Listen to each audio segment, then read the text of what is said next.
What is up, everybody? Welcome back to the channel. I'm Elliott Delp.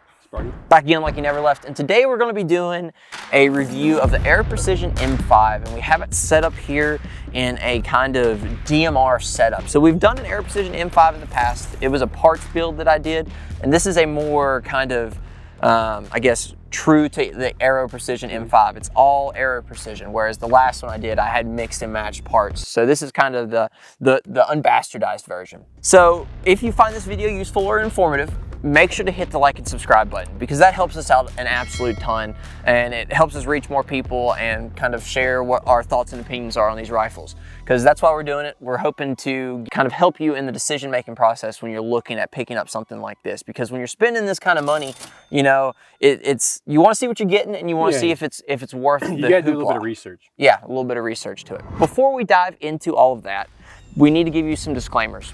The first disclaimer is that Aero Precision did send out the lower receiver, and Optic's Planet sent out the upper receiver. So big thank you to them. And then we also have to give a big thank you to Swampfox, because they did send out the Optic upon our request. Thought it'd be really good for this build, and we kind of wanted to see how their 2 to 10 performed. So that's how that Optic came about. There's kind of the disclaimers. We want to make sure that you guys know where the stuff's coming from and how it got here, so we can be transparent with y'all. So let's dive right into this build and kind of, you know, how we have this thing set up. And to, I guess, start that off, we should talk about DMRs and what that means. And it's kind of like one of those corny, like setups, like recce and, you know, all that stuff. It's overplayed, overused. Just a random acronym we just throw it on there. And it stands for designated marksman rifle. So when I think of that, and I might be completely a moron, but when I think of designated marksman rifle, I'm thinking of something that you're shooting 200, 300, 400, 500 plus yards with. Reach out there and touch somebody. Not necessarily meant to do a lot of close range shooting. More of us. This is not a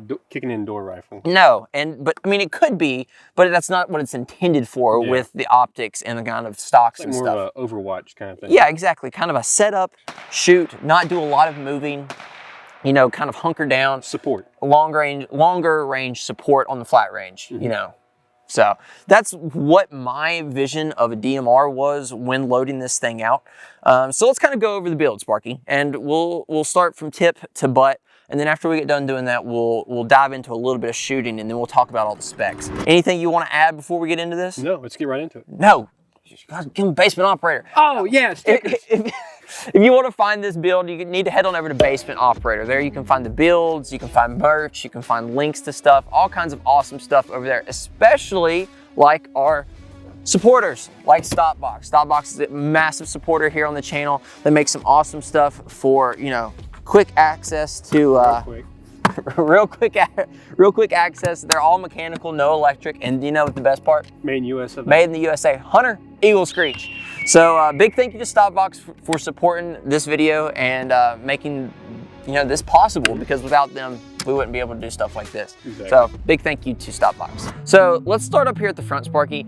We have a Aero Precision Lahar 30 suppressor. We thought a suppressor was super important for this build because, you know, flash suppression and then, you know, sound suppression are all really crucial things when it comes to your DMR setup, like maintaining your position, you know, not letting everybody know where you're at. One of the things we did notice, and it was a very noticeable thing, is this thing is overgassed as all get out the box. Is an issue that we ran into and something that should be considered and thought about, and it's something that you kind of run into with, you know, 308s in general, 308 AR-10s, because such a big platform, you're shooting that large caliber bullet, you're going to run into gassing issues. A lot of times there's some ways to mitigate that, and we just haven't tampered or messed with it too much. We've kind of just been suffering through it, and you'll probably see that when we shoot.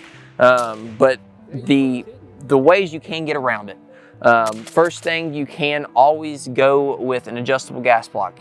Controlling the amount of gas that pushes out through the back of your rifle is a, you know, very important thing. You could always improve, like maybe a gas buster or some sort of charging handle that helps mitigate gas a little bit better. Now the breech is supposed to have a special shelf in it that kind of directs gas away from the shooter.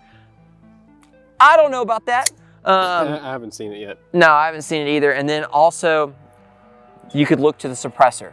So what suppressor technology is out there that could help mitigate with just like a flow through? Like a flow through from Huxworks is a great example of a suppressor that is trying to actively push gas away from the shooter and out of your face. That's something to be noted, but we do think having a suppressor is important in the DMR setup. When you're taking 1 or 2 shots, it's not as noticeable as you are when you're shooting fast or shooting a lot. So keep that in mind. It's very important. Moving a little bit further back down, we did go with an M-Lock bipod from Magpul. Very basic. Hard to beat. Yeah, I mean, it's, you know, nothing great about it. It's just a decent bipod. We did run a Strike Industries little chode stop right here. Super important to be so chody. manhandling that bad boy. Oh yeah, so when you're just, you know, that's what that's for. And also it was FDE and it was just one of those random parts and I was like, I'll go with the stock and the grip. Sparky loves a good two-tone, don't you? Right. Moving back, I did mount a Magpul QD mount right there. The ones on the side.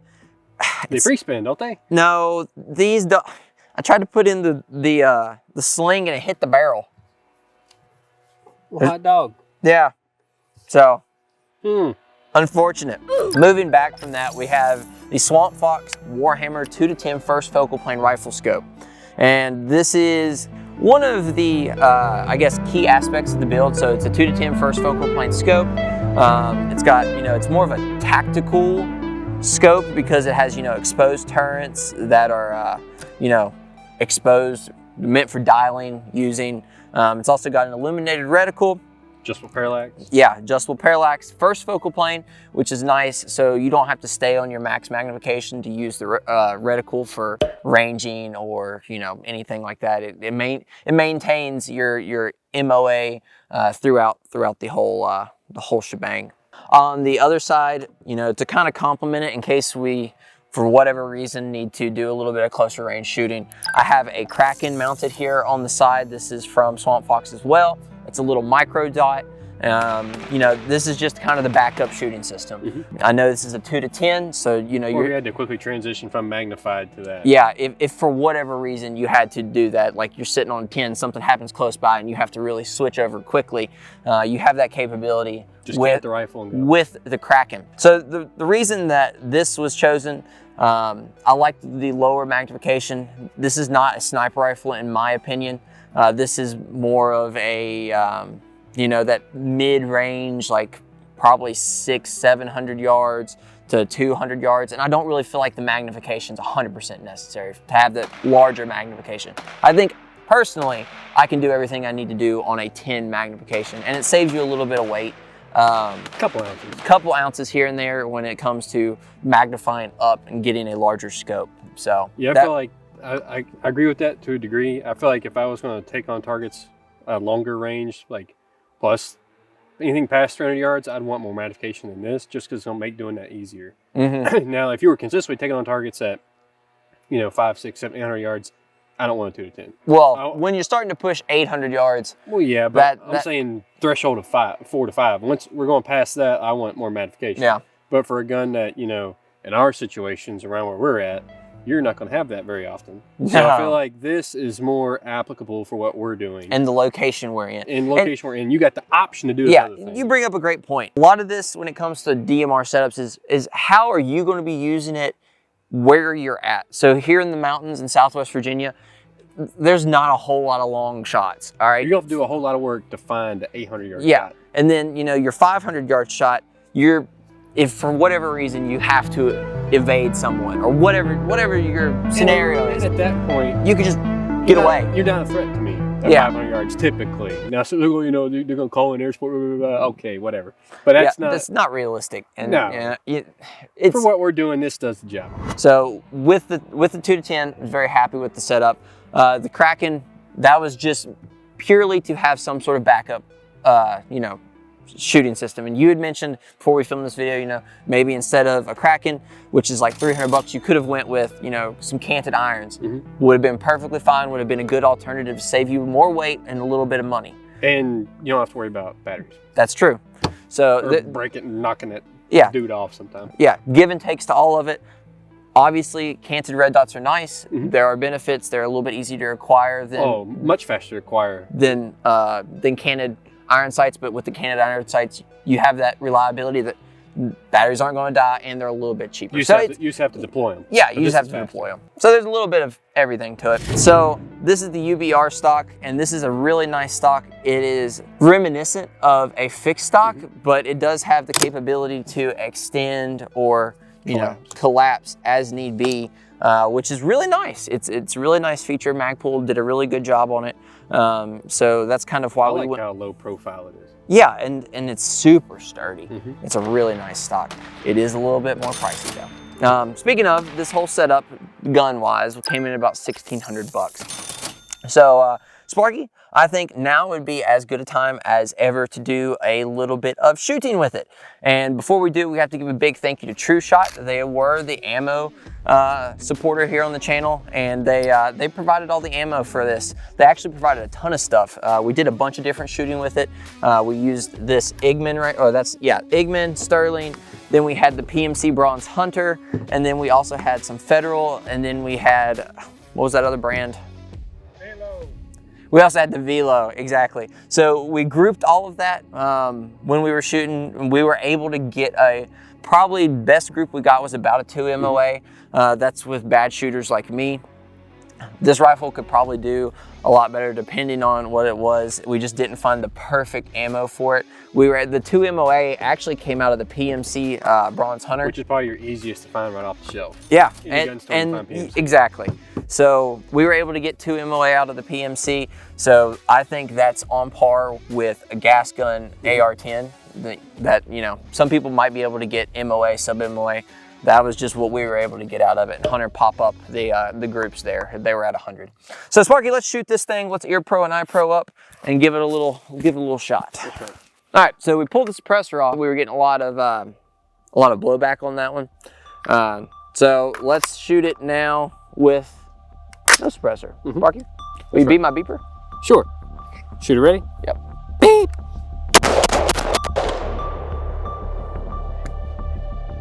Oh, yeah. All right, Sparky, give me another beep. Shooter ready? Is the shooter ready? Sometimes. Sometimes? Just days end in Y. Just days end in Y.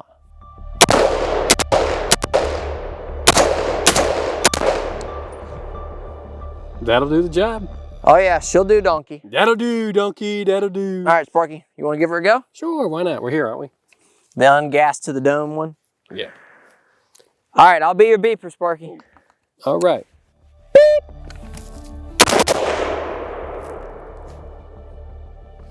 Let's do it again. Beep, beep.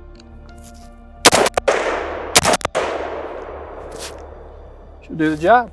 Finish mag off, Sparky. How much we got? One. Oh, we got Uno. Should we freehand the gong down there? You can try. I kind of doubt it's going to happen. Ready? Yeah. There's a tree branch in the way. Start making excuses now. You missed, and you hit the camera guy. He's dead. Low, low. Final thoughts on that. Suppression overgassed the crap out of this thing. That's a little rough. Makes you cry a little bit. Really, You really have to fight through. I ain't cried in a long time neither. And FDE, that ain't gonna make me cry. Yeah. So shooting this thing suppressed is a bear. It is one of the more, I guess, bigger problems. And this suppressing 308 gas guns. We've had issues with this in the past with other AR-10. Comes with the territory. Comes with the territory, and you know, gas blowback, really a big issue. Some ways to combat that are, you know, a gas buster, you know, charging handle. The breech charging handle that we have here is supposed to kind of mitigate that. Another thing that could, you know, mitigate that as well is doing a kind of like a flow-through suppressor. So like a Huxworks can, one of their 308 cans, those are supposed to mitigate gas back in the face dealt to the shooter. So just there's some options out there, but adjustable gas block, another thing to help mitigate the amount of gas that's coming back into your face. A lot of different stuff can help. You're talking about going up in price point. You're really going up in price point with all of those different features.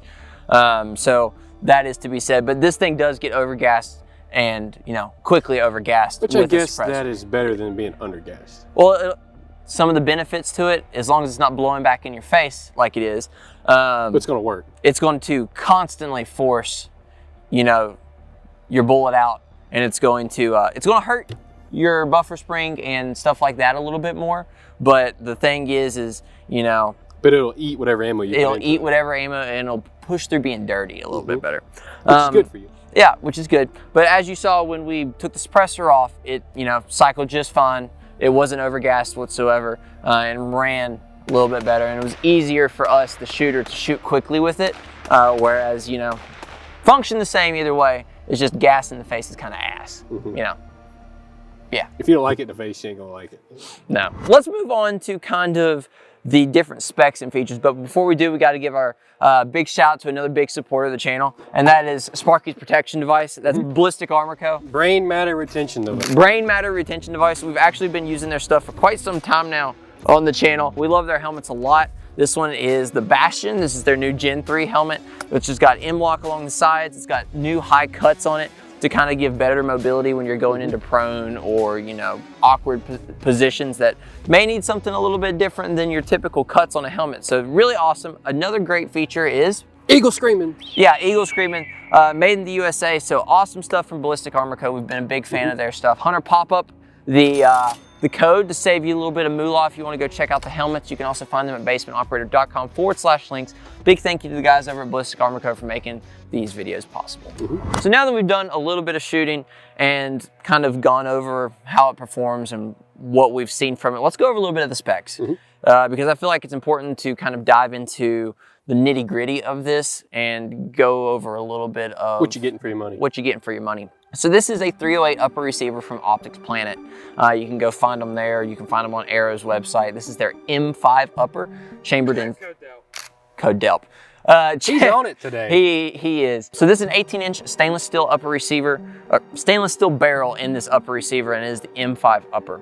So stainless steel barrel, typically what you find out of stainless steel barrels compared to like nitride barrel or something like that is you get a little bit better accuracy out of it. This is marginal at best. Yeah. You know, I mean, it's just the normal guy's not gonna notice that. Yeah, it's one of those deals where, you know, you're starting to stack pennies here, or is that the right analogy? I don't know. You're splitting hairs. You're splitting hairs. I don't know. You're going to get a little bit better accuracy generally out of your stainless steel barrels. That's probably FUD lore, but you know, it is what it is. But this is important for you. Stainless steel doesn't rust as quickly as regular black, you know, your regular nitrides. So for someone who doesn't clean their guns, it's not gonna rust as quick. There you go. There it is. Moving back, this does have a rifle length gas system. The barrel does have a 1 in 10 twist rate. It's good for stabilizing most 308 bullets. I mean, it's fairly common. It's nothing insane. Rifle length gas system with a low profile Aero Precision gas block. Pretty basic stuff. I mean, I think most of your AR-10s are probably running rifle length gas systems, which is, you know, just to help mitigate. If you start to run shorter gas systems, you start to run into way more gassing issues. I would hate to shoot one of them suppressed. Good grief. Could you imagine like a mid-length gas system? It would eat you up. I'll be crying out of both eyes. So, I mean, really nice. Moving back past all of the gas block and stuff is you have your rail systems. So Aero Precision has a bunch of different rail systems. This is the Atlas R1. They also have the Atlas S1. And the big variation, Sparky, between the two is what kind of Picatinny do you want on your rail. So some people like to weight save and kind of cut out the pick section right here. And some people, like me, and I've kind of developed this after shooting a whole lot more and running more stuff, like to keep the pick section across the top in case I want to run a pec or something. Just have more options. Yeah, just a little bit more options, and I don't feel like it's enough weight savings for me to sacrifice the Picatinny across the top. That's me personally. Yeah. I'm sure other people have different opinions on it. The Atlas stuff, their rails are really nice. Aero Precision has some great stuff. We really like it a lot. Most of their Aero rails that we've had really good luck with. They mount really nice, and they're just overall a well-made rail. I will say a complaint of mine is the QD point. These suffer from the same problem that a lot of the PSA guns suffer from, is that when you insert your QD, it hits the barrel, and then you can't use the QD. So that kind of sucks. Yeah, kind of surprised that somebody besides us had noticed that. Yeah, and I mean, you'd think something like Aero Precision would have caught that. Maybe what just the slings we're using have an extra long QD portion. But you're in the Magpul or Edgar Sherman sling. It's the same. It's roughly the same QD piece. Yeah, and and they're very common stuff. You'd think somebody would have stuck one in there and been like, wait a minute, hold on. Unless this was a handrail that they put on their 5.56 and their 308, and so it's going to be. Well, it'll be a little different. It's going to be a little different. But same. I guess so. Yeah, it's AR-10. So yeah, I guess it doesn't really count. But I was trying to think of something. You trying to give them the benefit of the doubt. I was trying to give them the benefit of the doubt, but no, there's didn't happen. No. Moving past that, you get to the actual upper receiver, which is 7075 T6 aluminum. Very common stuff. As I had mentioned, this is the M5. So there are two variations out there. There's the M5 and there's the M5E1, which is their enhanced upper receiver. And basically all that means is that the mounting system for the handrails is kind of built into the upper receiver. And what that does is it essentially makes your upper receiver a little bit more accurate. Now, the problem with that is if you ever want to move away from an Aero Precision handguard, you are basically stuck with the Aero handguards. You can't. You can't swap it out. And, you know, personally, I think that's fine. Because how often are you really going to do that? Well, I like the Aero handguards, but if somebody wants to move to like a Midwest Industries AR-10 handguard, which are really nice handguards, Midwest makes some really awesome stuff, you can't do that. So I like the M5 because it leaves it open. But I feel like if you wanted that, you just would have bought it with initial purchase. Yeah, well, I mean, you wouldn't buy the M5E1. But all that to be said, the M5E1 is supposed to be a little bit more accurate upper. Like it's kind of like the stainless steel barrel. You know, it's marginally better. Another thing is when you're shopping for aftermarket handguards with your M5, this is a DPMS profile upper and lower receiver. AR-10s are notoriously bad to build because there's so many variation. There's not a lot of standardization between all the parts. We've ran into this when we did the very first M5 build. It's almost impossible to get all of this sorted and figured out. It's a really pain in the ass process. That's why I never recommend building part by part. But the M5 is an Aero Precision high profile DPMS upper. So what that means is basically there's two different types of DPMS uppers, Sparky. There is a high profile and a low profile, and it's basically where the handguard Picatinny meets the upper receiver Picatinny. So this one just happens to be the high profile, okay? Other than that, we have an Aero Precision bolt carrier group. Aero Precision makes a good bolt carrier group. And then for the charging handle, it is an Aero Precision breech charging handle. Well, bam. These branding. Yeah, branding. These are proprietary, well, not proprietary. These are, what's the word I'm looking for? Patented. These are patented. That's the word. These are patented charging handles, and they're supposed to have a kind of gas shelf in it that helps mitigate gas to the shooter. Must have been the bottom shelf. Yeah, must have been the bottom shelf because we didn't really notice it, but you know, it is what it is. It's what it's supposed to be. And then kind of moving to the lower receiver, which is another important part. This is the Aero Precision lower receiver, DPMS style lower. So if you're buying this lower and you have another upper, make sure they're compatible, because like if you bought this lower and you bought an AR-10 from Diamondback, they won't work. Yeah. Diamondback uses an armor light pattern, and this is just the DPMS, and they're just different. Okay. Gotta pay attention to that. Yeah, you know how bad it would suck to buy a lower and then buy an upper and they just don't click together. Like, oh man. Oh, I'd cry. It'd be horrible. This is the UBR stock. We kind of touched a little bit on the stock earlier, but it's just a really nice stock. It kind of mimics a fixed position stock, but it does have the adjustability. One of the things I will say about this is it is an expensive lower receiver. It's like almost $600 lower receiver.